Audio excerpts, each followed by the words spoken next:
किसान, बदलते भारत की शान।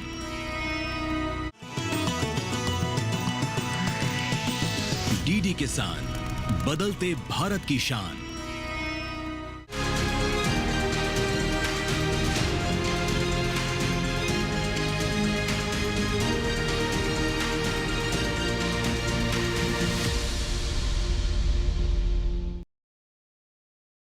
नमस्कार, आप देख रहे हैं दूरदर्शन किसान। कार्यक्रम कृषि दर्शन में आप सभी का स्वागत है। मैं हूं मोनालिसा। कृषि दर्शन एक ऐसा कार्यक्रम है जिसमें कृषि क्षेत्र से जुड़ी हुई महत्वपूर्ण गतिविधियों और आधुनिक तकनीकों की जानकारी हम आपके लिए लेकर आते हैं। वो सभी जानकारियां जिनका उपयोग करके आप अपने कृषि को उन्नत बना सकते हैं। तो आइए इस सिलसिले को जारी रखते हैं और शुरू करते हैं आज का ये कार्यक्रम। आइए कार्यक्रम कृषि दर्शन में बढ़ते हैं आगे। नजर डाल लेते हैं अगले सेगमेंट पर, जिसका नाम है सम्मेलन से प्रगति की ओर। 15 दिनों तक चले विकसित कृषि संकल्प अभियान के तहत 728 जिलों में 60,000 से ज्यादा कार्यक्रमों का आयोजन किया गया, जिसमें 1 करोड़ 35 लाख किसानों के साथ सीधा संवाद स्थापित किया गया। हाल ही में इस अभियान के समापन के बाद विकसित कृषि संकल्प अभियान अनुभव और भविष्य की कार्य योजना पर एक बैठक का आयोजन किया गया।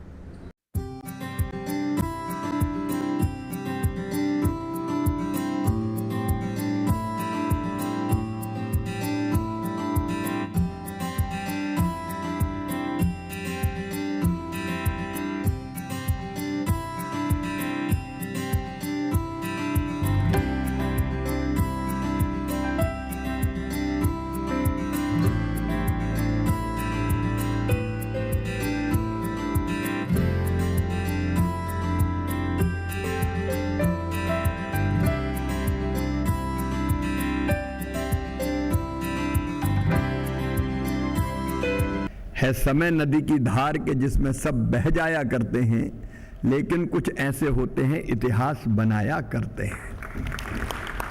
सचमुच में एक नया इतिहास रचा है। अक्सर जब ऐसे अभियानों की बात होती थी तो लोगों को अविश्वसनीय लगता था। जाएंगे नहीं जाएंगे, ये तो आंकड़े बता देते हैं, एक्चुअल कितना पहुंचते हैं। और वैज्ञानिकों को तो जाने की आदत नहीं थी, क्योंकि उनका काम रिसर्च का था। लेकिन जो लैब टू लैंड को जोड़ने की प्रेरणा प्रधानमंत्री जी ने दी, उसमें से हमने तय किया कि हम जाएंगे। और गए तो हम ऐसे गए कि 60,000 से ज्यादा गांव में पहुंच गए।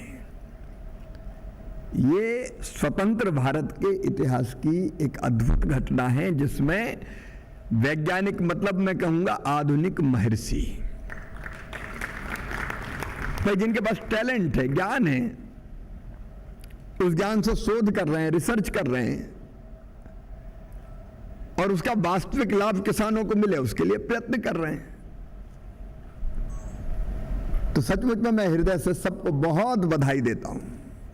हम लगातार कोशिश करेंगे कि वैज्ञानिक और किसान और हमारी विभाग एक टीम के रूप में काम करें।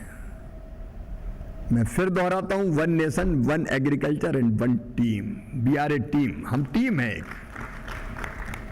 और मिलकर हमारे टारगेट हैं सीधे किसानों की आय बढ़ाना, देश की खाद्य सुरक्षा सुनिश्चित करना, केवल भारत को नहीं, जरूरत पड़े तो दुनिया को खिलाना, फूड बास्केट बना देना हिंदुस्तान को, पोषक आहार, पोषण आहार, न्यूट्रिएंट ठीक से कैसे मिले हमारी वैसे आहार की, बायोफोर्टिफाइड से लेके बाकी किस्में, और दूसरे आने वाली पीढ़ियों के लिए धरती को सुरक्षित रखना है। लाभ बढ़ाना है, इसलिए उत्पादन बढ़ाना और लागत घटाना है, बीमारियों का इलाज करना है। ये सिंपल हमारे उद्देश्य, और इसकी पूर्ति के लिए हमारे ये अभियान निरंतर जारी रहेगा। तो मैं शानदार अभियान के लिए, जो देश के लिए बहुत उपयोगी है, जो किसानों की जिंदगी बदलने वाला है, जो अन्न, फल और सब्जियों के भंडार भरने वाला है, मैं आप सबको हृदय से बधाई देता हूं, आपका स्वागत करता हूं, धन्यवाद देता हूं। आपने एक इतिहास रचा है, और आने वाले समय में इसी टीम के बल पर हम नया इतिहास रचेंगे, उत्पादन का नया इतिहास रचेंगे। ज़मीन पे जिस चीज़ की ज़रूरत है और जो हम कर रहे हैं उसमें कितनी सामंजस्यता है और उसमें कितना गैप है, उस गैप को भरने के लिए हमें क्या करना है, चाहे नॉलेज का गैप हो, कैपेसिटी का गैप हो, टेक्नोलॉजी का गैप हो, या जो हम अलग अलग विभाग अलग अलग जगह काम कर रहे हैं उनके जुड़ने का अभाव हो। तो उस संदर्भ में जो अभी तक फीडबैक आया है उसमें पहला सक्सेस तो यही है महोदय कि सारी टीम्स एक साथ एकत्रित होके और किसान के यहाँ पे गई है। वो उसका जो फीडबैक है सभी जगहों से वो यही है कि एक अपने आप में अनूठा अभियान है। तो उसके लिए मैं हमारे माननीय कृषि मंत्री जी का आभार व्यक्त करना चाहूँगा कि उन्होंने एक परिवार के मुखिया के रूप में सारे परिवार के कुनबे को इकट्ठा किया, जोड़ा। वही एक बहुत बड़ी पहल है। टोटल 5 लाख से अधिक किसानों से हम संपर्क कर पाए, जो 1-to-1 बेसिस पे। अगर राज्यवार ये देखते हैं तो जैसे राजस्थान का सिर्फ एक ही ज़िला था, हरियाणा में 11 ज़िले लिए गए, दिल्ली के 4 ज़िले थे, उत्तर प्रदेश के 8 ज़िले थे, तो टोटल 24 ज़िले रहे। और जो जितने भी कार्यक्रम का जैसे मैंने बताया और ये मैप में जो जो ज़िले लिए गए उनका दर्शाया गया है, तो 5 लाख किसानों से हम संपर्क कर पाए। जो वैज्ञानिक जिस तरह से जो बार बार बात हो रही थी कि वैज्ञानिकों को किस तरह के मुद्दे वहाँ जाके चर्चा करना है, किस तरह के मुद्दे आ सकते हैं, जो तैयारी करके गए थे, जैसे आपका था कि किसान वहाँ की पूरी जन्मपत्री लेके जाएं, तो उसी हिसाब से सर जो लोकल समस्याओं को ध्यान में रखते हुए तो इसमें हमने 15-16 जो मुद्दे मुख्य तौर पर वहाँ डिस्कस किए।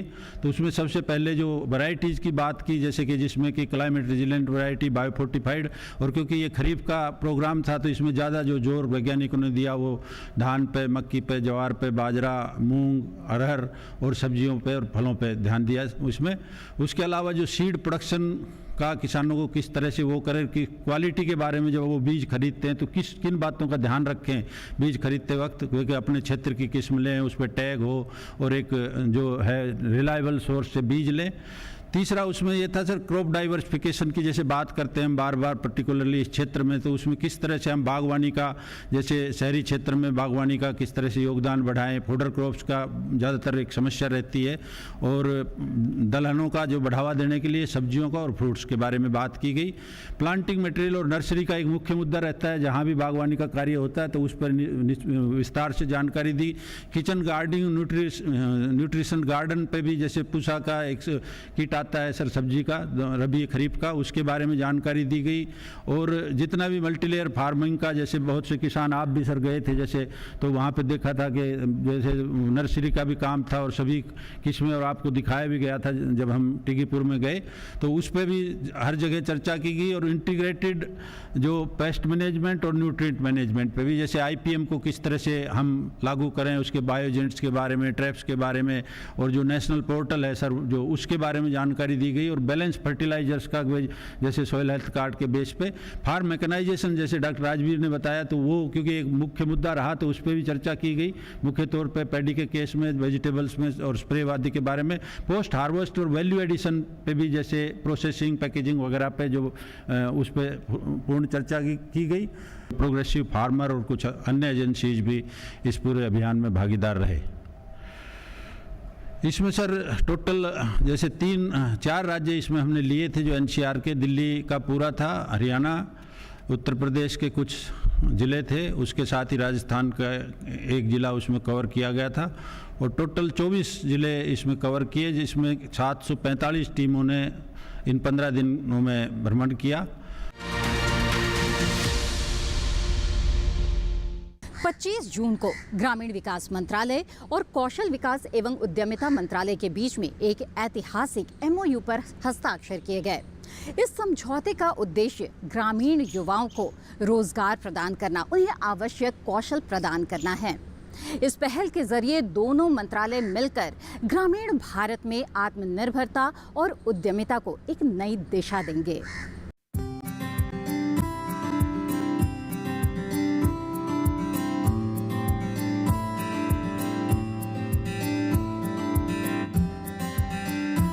विकसित भारत का निर्माण प्रधानमंत्री नरेंद्र मोदी जी का संकल्प है।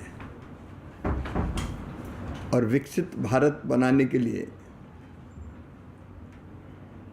समृद्ध बहनें, महिलाएं या आधी आबादी, उसका समृद्ध होना मतलब आर्थिक रूप से सशक्त होना बहुत ज़रूरी है।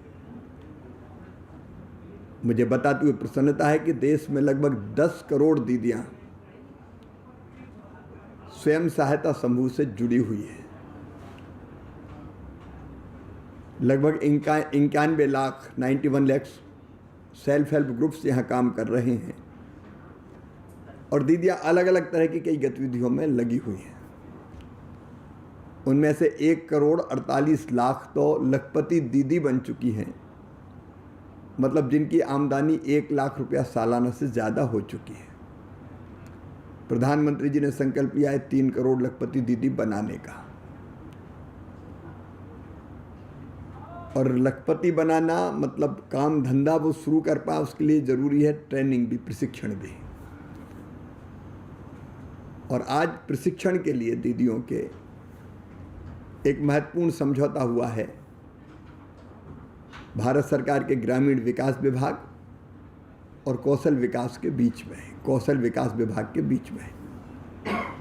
और इस MOU के अंतर्गत, समझौता ज्ञापन के अंतर्गत, हम बहनों को, दीदियों को सेल्फ हेल्प ग्रुप की अलग अलग तरह की ट्रेनिंग, जिनमें उन ट्रेड की ट्रेनिंग कि जिनमें ठीक ढंग से काम मिल सके, ट्रेनिंग लेके वो अलग अलग चीज़ें बनाए और उसको मार्केट से भी जोड़ने का काम हो सके। फ्यूचर रेडी SHG दीदी ट्रेड भी ऐसे कि जिनमें आज संभावनाएं देश में भी और दुनिया में भी। तो इसके लिए एक समझौता किया है कि स्किलिंग का काम करेंगे कौशल विकास विभाग के साथ ही हमारे, ITI हो, पॉलिटेक्निक्स हो, उसमें जो बीच का समय जब बाकी स्टूडेंट्स नहीं होते तो उनको अलग अलग ट्रेड में ट्रेनिंग जिनमें काम मिल सके। एक महत्वपूर्ण समझौता ज्ञापन पर हस्ताक्षर हुए हैं। दोनों विभाग साथ मिलकर काम करेंगे। कार्यक्रम कृषि दर्शन में जानकारियों का सिलसिला आगे भी जारी रहेगा, लेकिन फिलहाल वक्त हो चला है एक छोटे से ब्रेक का। आप बने रहें दूरदर्शन किसान पर।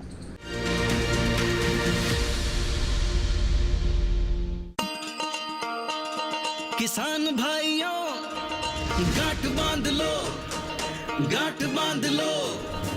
बात बहुत है काम की, समृद्धि के पैगाम की। मिट्टी के मिजाज को समझो, मिट्टी के हर राज को समझो, मिट्टी की तुम जांच कराओ, मुफ्त सॉइल हेल्थ कार्ड ले जाओ। कभी मुनासिब बीज लगाओ, सही किस्म की खाद ले आओ, जितनी जरूरी उतनी डालो, सही मात्रा खुद पहचानो, इसको अपना मंत्र बना लो, मिट्टी की सेहत को जानो। बात बहुत है काम की, कम लागत अधिक वरदान की। किसान भाइयों, गांठ बांध लो। आज ही मिट्टी की जांच कराएं, राज्य सरकार के कृषि अधिकारी से संपर्क करें और मुफ्त में सॉइल हेल्थ कार्ड पाएं। कृषि और किसान कल्याण मंत्रालय द्वारा किसान हित में जारी। ब्रेक के बाद आप सभी का फिर से स्वागत है। आप देख रहे हैं कार्यक्रम कृषि दर्शन। आइए कार्यक्रम में बढ़ते हैं आगे। आइए कार्यक्रम कृषि दर्शन में देखते हैं सेगमेंट मंत्रालय से। खरीफ सब्जियों में किस तरह के कीट लग सकते हैं और इससे बचाव के उपाय क्या हैं? इस बारे में कृषि भवन स्थित डीडी किसान स्टूडियो से कुछ बेहद ही खास जानकारियां हमारे साथ साझा की DPPQS फरीदाबाद के उप निदेशक डॉक्टर VD निगम ने। आइए देखते हैं उन्होंने क्या कुछ कहा। आज हम खरीफ सब्जियों में लगने वाले कीट व इनके प्रबंधन के बारे में चर्चा करेंगे। खरीफ सब्जियों में मुख्य रूप से भिंडी, टमाटर, बैंगन, मिर्च व कद्दू वर्गीय फसलें आती हैं। इन फसलों में मुख्य रूप से 3 तरीके के कीट लगते हैं, जैसे कि रस चूसक, फल और तना छेदक, तीसरे हमारे डिफोलिएटर्स। इन कीटों को प्रबंधन करने के लिए किसान भाइयों को शुरुआत से ही सावधानी बरतनी चाहिए। जैसे कि बीज का चुनाव कर रहे हैं तो बीज कीट रोधी होने चाहिए। शुरुआत में अगर नर्सरी लगाते हैं या पौध का रोपण करते हैं तो काफ़ी हद तक कीटों को कम किया जा सकता है। इसी तरीके से अंतर फसलों का भी ध्यान रखना चाहिए। अगर शशबेनिया अंतर फसलों में लगाते हैं तो थ्रिप्स से हमारी काफ़ी हद तक समस्या से निजात मिल सकती है। इसी तरीके से समय समय पर फेरोमोन ट्रैप या चिपचिपे पास लगाना चाहिए। चिपचिपे पास लगाने से हमारे जितने भी रस चूसक हैं उनसे निजात मिल जाती है। इसी तरीके से जो गंध पास होते हैं अगर हम समय पर लगाते हैं तो जो मेल पतंगे होते हैं जैसे कि हेलिकोवर्पा व तंबाकू की इल्ली, इनको जाल में फंसाकर काफ़ी हद तक हम लोग नियंत्रित कर सकते हैं। इसी तरीके से अगर कीटों की पॉपुलेशन थोड़ा बढ़ रही है तो हम नियमित रूप से अगर ध्यान में रखें और नीम का तेल और नीम के खली का घोल बना के छिड़काव करते हैं तो किसान भाइयों को काफ़ी हद तक कीटों से निजात मिलेगी।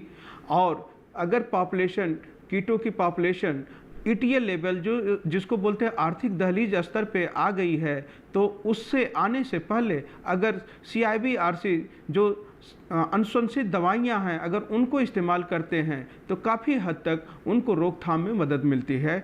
आइए कार्यक्रम कृषि दर्शन में अब देखते हैं अगला सेगमेंट कृषि स्टार्टअप।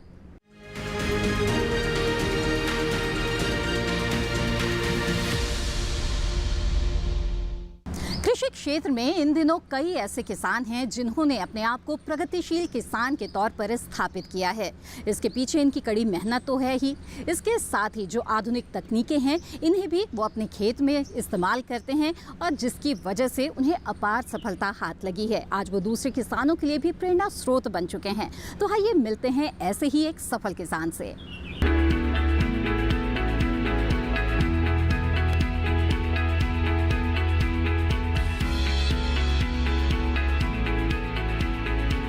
आज के इस दौर में खेती के क्षेत्र में पुरुषों के साथ साथ महिलाएं भी कदम से कदम मिलाकर चल रही है। खेती में जुताई, बुआई, कटाई के साथ साथ अपने उत्पादों को बेचने का काम भी खुद ही कर रही है। इन महिलाओं ने ये दिखाया है कि दूसरे क्षेत्रों की ही तरह खेती में भी महिलाएं चाहे तो सब कुछ कर सकती है और कामयाबी की नई मिसाल कायम कर सकती है। कामयाब महिलाओं की सूची में एक नाम है सुरेंद्र कौर का। इन्होंने खेती में कामयाबी हासिल करने के लिए अपने जीवन का एक लंबा समय बिताया है। उम्र के लगभग 8 दशक गुजार चुकी सुरेंद्र कौर इस पड़ाव में भी थकने का नाम नहीं लेती है। वे खेत और घर दोनों जगह काम में व्यस्त रहती है। खेतों की देखभाल, पशुओं को चारा डालना, घर में चूल्हा जलाना उनका स्वभाव और शौक भी है। अपनी इसी मेहनती स्वभाव के कारण सुरेंद्र कौर ने बागवानी के क्षेत्र में अपनी एक अलग पहचान बनाई है। उनके पिता एक सरकारी कर्मचारी थे। काम में व्यस्त होने के कारण वे खेत के कामों में हाथ नहीं बटा पाते थे। यही कारण था कि सुरेंद्र कौर और उनकी मां को खेत का काम देखना होता था। हालांकि गांव के लोगों ने इनका मजाक भी उड़ाया था कि महिलाएं होकर भी वे खेत पर काम करने आती हैं, लेकिन इसकी परवाह किए बिना वे और इनकी मां अपने काम में लगी रहती है। सुरेंद्र कौर को बचपन से ही पेड़ पौधों से लगाव था। यही कारण था कि स्कूल में भी इन्हें पेड़ पौधों के रखरखाव का जिम्मा सौंप दिया गया था। इन्होंने बचपन में ही ये फैसला कर लिया था कि वे बड़ी होकर एक सफल किसान बनेंगी। शादी के बाद भी उन्होंने अपने पति के खेतों में खेती करना जारी रखा। हालांकि शुरुआत में सुरेंद्र कौर ने खेती में कई मुश्किलों का सामना किया, लेकिन जहां काम करने का जज्बा और हौसला हो तो हर समस्या का समाधान निकल ही आता है। सुरेंद्र कौर ने सन 2001 में बाग लगाने का फैसला किया। इन बागों में सुरेंद्र कौर ने अमरूद, चीकू और आम लगाए।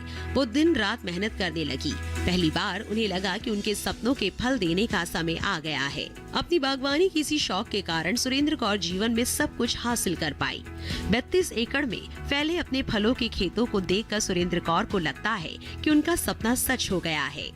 उनके बाग में फलों की देखभाल करने के लिए कई मजदूर हैं, फिर भी वे खुद ही अपने पेड़ों और उनकी फलों का खास ख्याल रखती है। सुरेंद्र कौर ने बागवानी के साथ साथ गाय और भैंस भी पाल रखे हैं। इनकी देखभाल भी वे स्वयं करती हैं। सुरेंद्र कौर ने अपनी मेहनत और लगन के बलबूते अपनी एक खास पहचान बना ली है। इनकी सफलता में इनके पति का भी बहुत बड़ा योगदान है। सुरेंद्र कौर ने बागवानी के साथ ही 12 एकड़ में सफेदे के पेड़ भी लगाए हैं। इससे उनके खेतों में हरियाली बनी रहती है और पर्यावरण भी शुद्ध रहता है। सुरेंद्र कौर का मानना है कि किसी भी काम को ठीक ढंग से करे तो कामयाबी आपको जरूर मिलेगी। वो दूसरे किसानों को भी सलाह देती है कि बागवानी में ज्यादा मुनाफा है और इसे करने के लिए उन्हें आगे आना चाहिए। इसी बागवानी ने सुरेंद्र कौर को एक पहचान दी है, नाम दिया है और दी है जीने की सभी सुविधाएं, और इसके लिए इन्हें पुरस्कृत भी किया जा चुका है। सुरेंद्र कौर की सफलता की कहानी उन सभी महिलाओं के लिए प्रेरणा स्रोत है जो कृषि में केवल परेशानियां देख रही है। सुरेंद्र कौर ने साबित किया है कि अगर महिलाएं चाहे तो खेती में भी कामयाबी की बुलंदियां छू सकती हैं।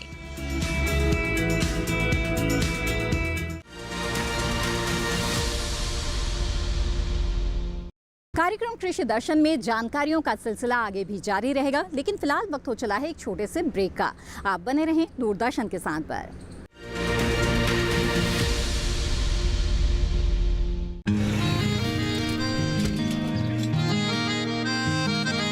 क्या बात है भाई, आजकल तो काफी खुश नजर आ रहे हो। क्यों ना हो, अब मैं ऑर्गेनिक खेती जो कर रहा हूँ ये पूरा प्राकृतिक है, ऑर्गेनिक है। इसमें हमारे खेत, हमारी फसल और हमारी जेब सब फायदे में होते हैं और इसमें लागत भी कम है। जी हाँ, आप भी ऑर्गेनिक खाद का प्रयोग करें, अपनी फसल और मिट्टी को तंदुरुस्त बनाएं और आपकी आमदनी में इजाफा करें। अधिक जानकारी के लिए किसान call centre toll free number 1800-180-1551 पर कॉल करें और लॉग ऑन करें kisan.gov.in और farmer.gov.in। कृषि और किसान कल्याण मंत्रालय द्वारा किसान हित में जारी।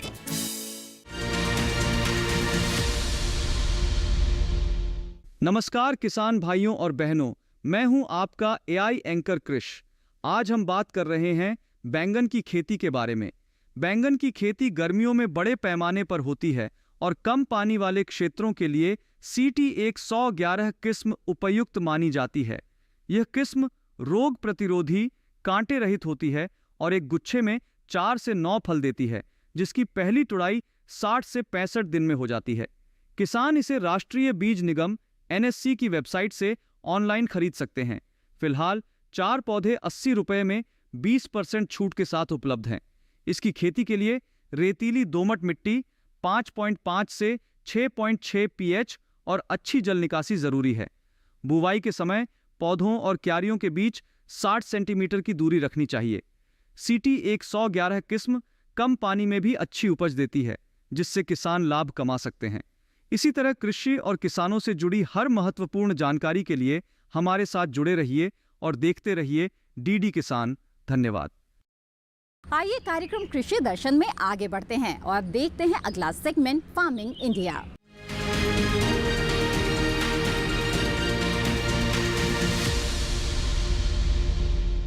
केंद्र सरकार द्वारा किसान हित में कई तरह की योजनाएं चलाई जा रही है। इसी में से एक बेहद महत्वाकांक्षी योजना है प्रधानमंत्री कुसुम योजना, जिसके तहत सौर ऊर्जा का इस्तेमाल करते हुए किसान पंप सेट लगा सकते हैं और इसके साथ ही अतिरिक्त आमदनी भी प्राप्त कर सकते हैं। कैसे, आइए जानते हैं विस्तार से।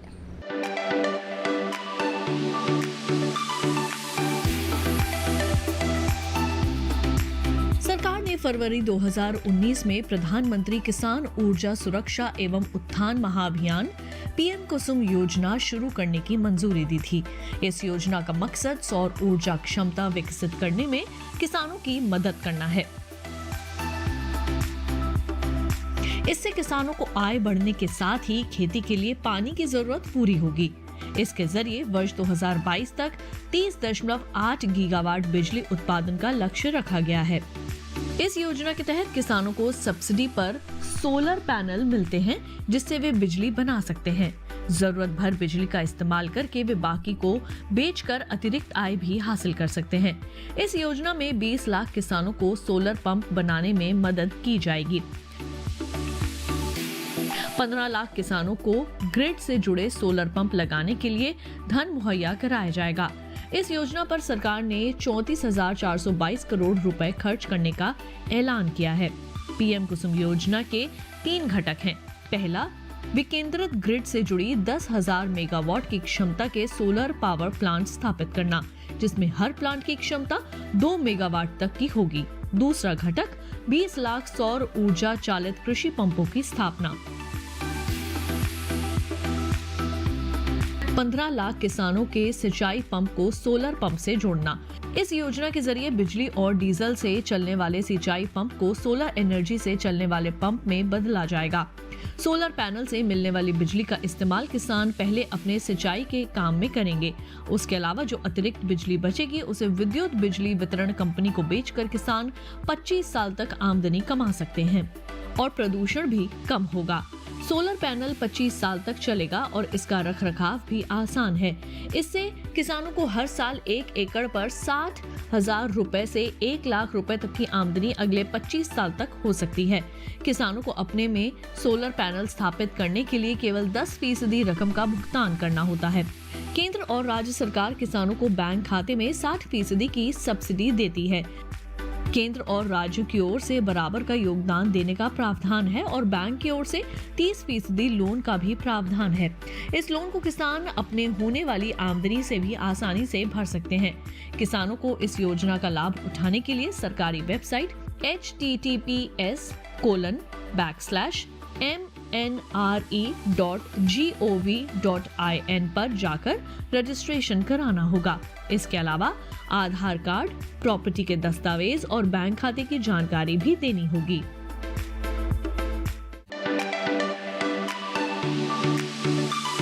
कार्यक्रम कृषि दर्शन में आज जो जानकारियां आपको दी गई है, हमें उम्मीद है कि इससे आपको लाभ जरूर होगा। इस कार्यक्रम के बारे में अपने विचार और सुझाव आप हमें लिखकर भेज सकते हैं। आप हमें पत्र लिख सकते हैं। हमारा पता है कृषि दर्शन, कमरा number 59A, CPC Doordarshan, Khelgaon, नई दिल्ली 110049। आप हमें ईमेल भी भेज सकते हैं। ईमेल आईडी है krishidarshandddk@gmail.com। कृषि दर्शन कार्यक्रम को आप दूरदर्शन किसान के YouTube चैनल पर भी देख सकते हैं। इसके लिए टीवी स्क्रीन पर दिखाए जा रहे QR कोड को स्कैन करें। आप सीधे हमारे YouTube चैनल से जुड़ जाएंगे। इसी के साथ कृषि दर्शन की आज की कड़ी में बस इतना ही। दीजिए इजाजत। आप बने रहें दूरदर्शन किसान पर। नमस्कार।